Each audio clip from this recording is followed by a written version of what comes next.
திருச்சி உக்கிர காளியம்மன் கோவில் தேரோட்டம். திருச்சி உக்கிரமா காளியம்மன் திருக்கோவிலில் சித்ரா பௌர்ணமியை முன்னிட்டு வருடந்தோறும் பால்குட ஊர்வலம், காவடி எடுத்தும் ஆயிரக்கணக்கான பக்தர்கள் நேர்த்திக்கடன் செலுத்துவது வழக்கம். இந்த ஆண்டு முதலாக இந்து சமய அறநிலையத்துறை அனுமதியுடன் பக்தர்கள் பங்களிப்புடன் சுமார் 29 அடி உயரமுள்ள பிரம்மாண்ட மரத்தேர் 60 லட்சம் மதிப்பீட்டில் வடிவமைக்கப்பட்டு கடந்த 20ஆம் தேதி வெள்ளோட்டம் விடப்பட்டது.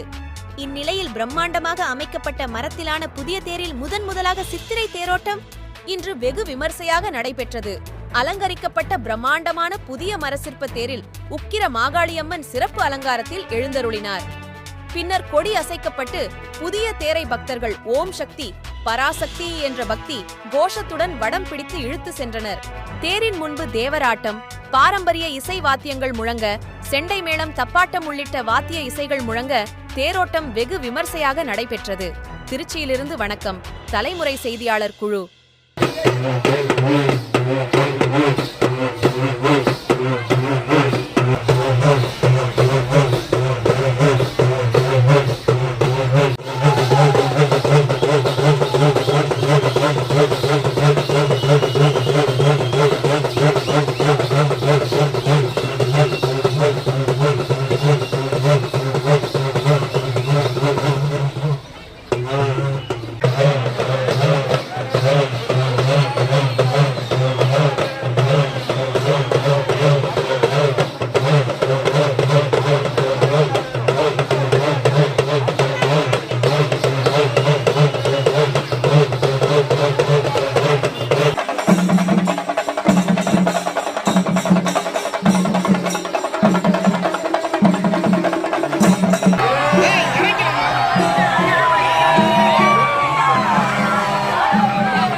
ஆட்டோ